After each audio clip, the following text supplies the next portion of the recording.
I think you're right to say we don't know. I'm being very literal here. We don't know, and we can't possibly know until we go through that gate. Can I just give an analogy of practically every major decision you take in your life?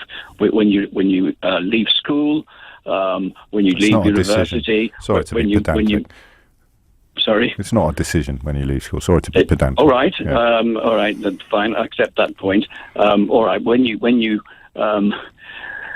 change jobs, when you go for a job, you don't know what's on the other side of that fence. No, you do. When you move to another country, you do, Ken. When you have an idea. Well, no, you have a very clear idea, and you talk to the person who's offering you the job, and you discuss the terms and conditions. You ask how much you're going to get paid. You ask what your holiday allowance will be. You ask whether you get pension or sickness benefits. Where will the office be? What are the transport links with the new job? And most importantly, what will my tax rate be, and how much money will I have left over at the end of every month? Yeah, I accept that. But there are decisions in life where you don't know what is on the other side. If you're an entrepreneur yes. and you want to start up a business, all right, you go to the bank, you apply for a loan and all the rest of it. Yes. You give them your business plan and what have you. You give them your business what? What is down the line? What was that word you just used after business?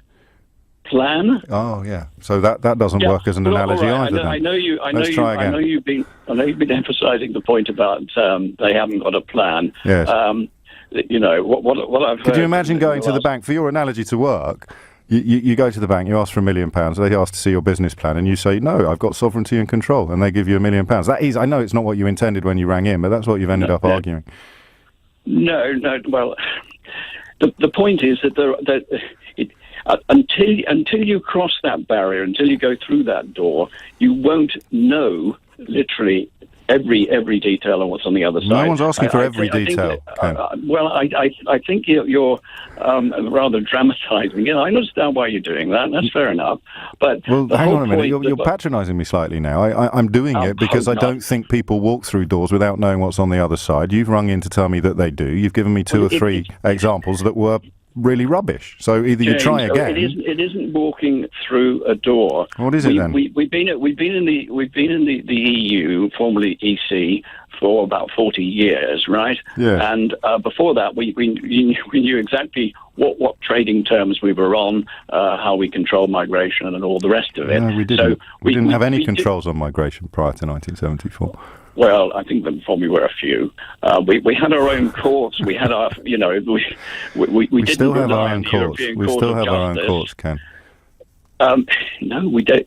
Yes, we do. Have I just walked past one a minute ago. European Court of Justice, and that will go. Yes. That will definitely go. So that is something we do know. It won't definitely go, Ken.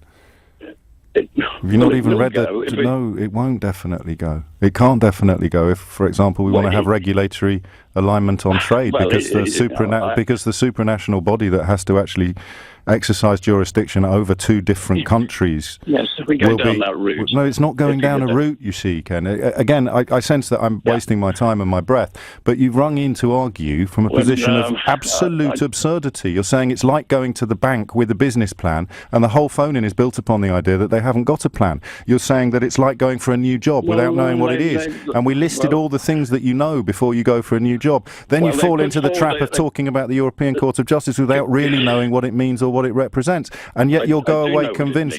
Well, you didn't, did you? Because you didn't realise that if we're going to have regulatory alignment, someone has to sit in judgment.